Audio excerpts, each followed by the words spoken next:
You guys, that's way too close. We're gonna go spook some deer here on the Lynn property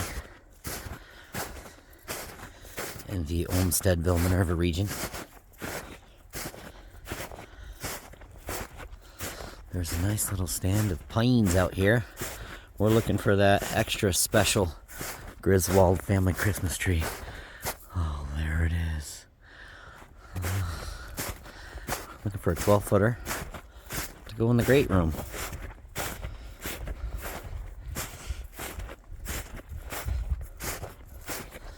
Oh, we're getting close. Now we're looking for a thin, full 12-footer.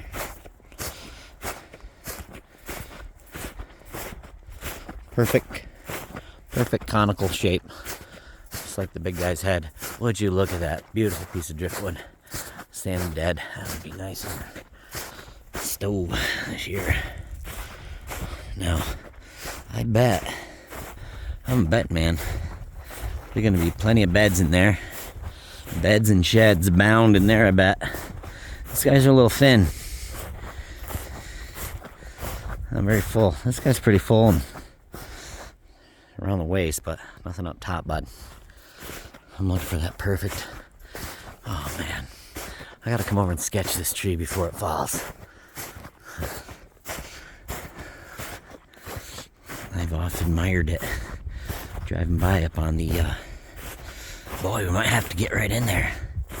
I think that's the play. See that track? We gotta follow the game trail. I mean, who knows better than the people that live here?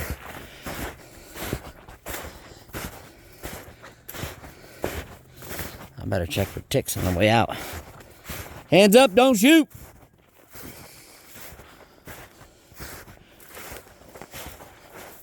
Oh, see that? Yeah, see that little something? What's that called? A vole? Little shrew? Some kind of field mouse.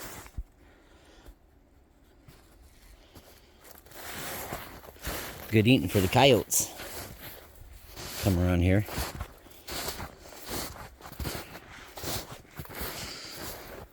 Oh, bud. I don't want to go buy a Christmas tree. Here's the thing. Guys, you guys. All you need is an axe and a little trim saw. Take the boughs off the bottom once you get the tree fell. But you don't cut a tree down with a chainsaw. And you don't cut it down with one of these hand saws, no matter how thin it is, buddy. You gotta honor tradition. You get you an axe and take her down by hand. That's just my opinion.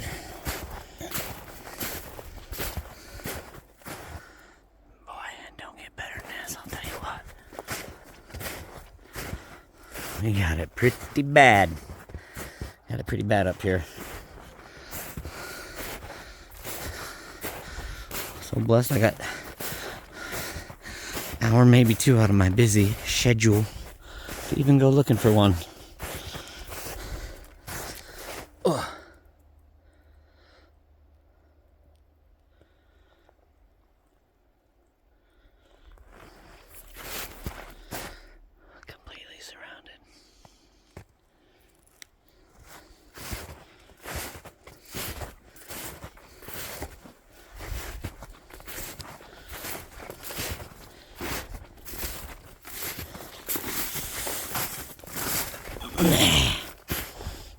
Now we're soaking wet.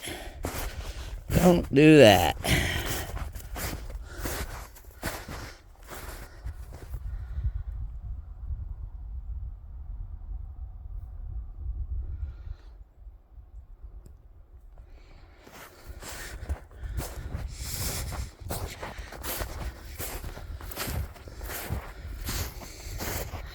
You think it's down here?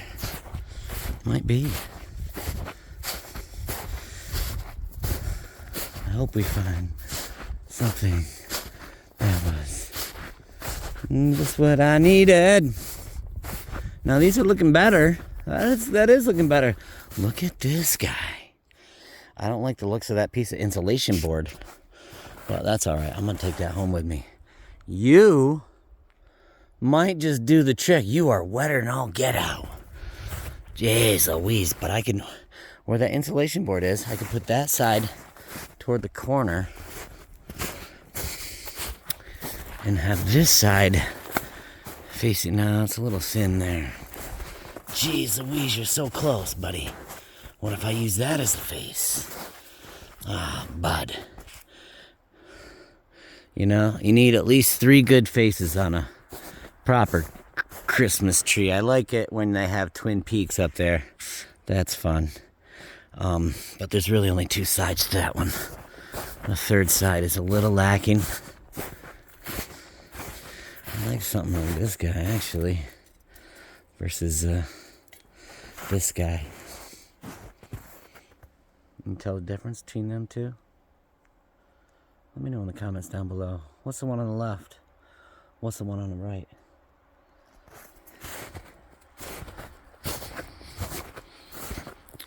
Wow, they're awful pretty. Look at that guy. Bud, you're coming down. So Mr. One of the retired janitors from school, Mr. Klickner, he offered to drop us a nice 40-foot balsam. And we could just take the top 12.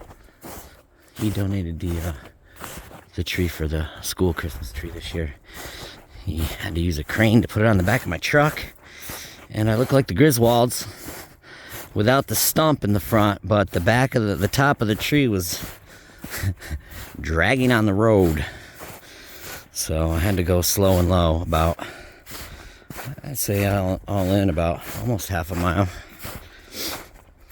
Didn't wear too much.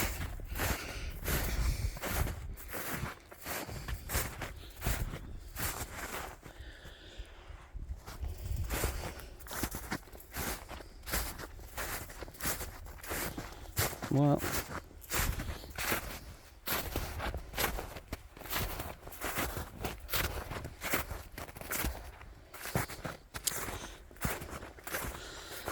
there's an old movie trope about the tracker. Follows his footsteps back. Oh, bud.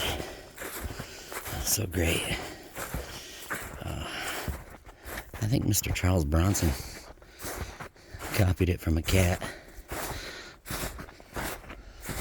I think it was a Disney film, Challenge to Be Free, 1970s. And I think it was Death Wish 2? Maybe it was Death Wish 2, 3, 4, 5, or 6 that Charles Bronson, I think, did the same thing. I remember seeing done when that tracker got accused of a crime he didn't commit, forced to escape the wilds into the backcountry. Oh, bud.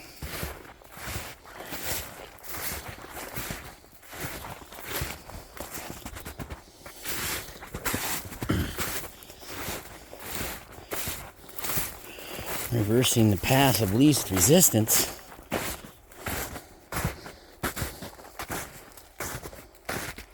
Holler from the holler. Oh, the reason why there's such a high traffic. We've always had a lot of deer in Minerva. They yard up in the fields around the property. The most I've seen were 66, the first year we were here in 2019.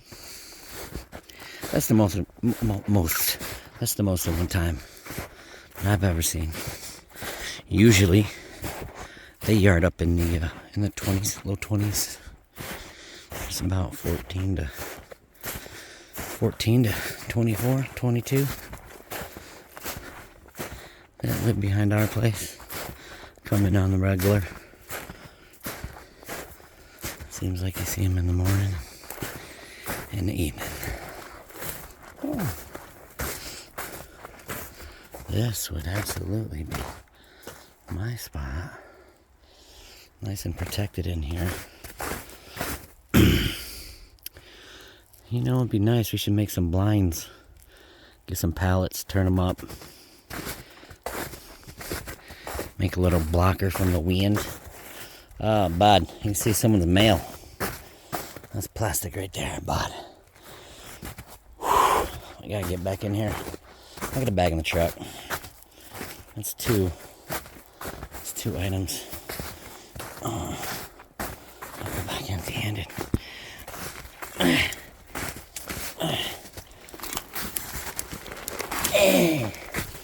Oh.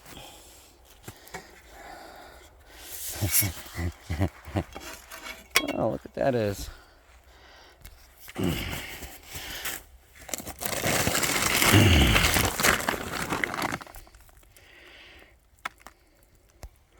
Bag of sweet feed. Well, probably come from the farm next door.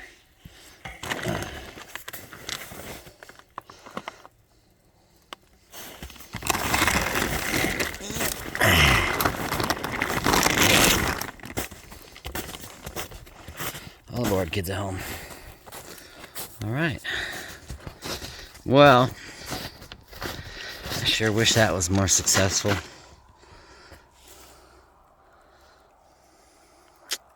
I don't like eating my words, but I'm gonna have some humble pie to devour when I get home. Oh, Catherine was sure I looked in here before, and I haven't. But I've talked about it for the last couple years, and I just never pulled the trigger. I'm walking through there. Well, now I have, and so have you. 0-1. But we're not giving up. We gotta get that tree up today, girls and guys, you guys. Huh?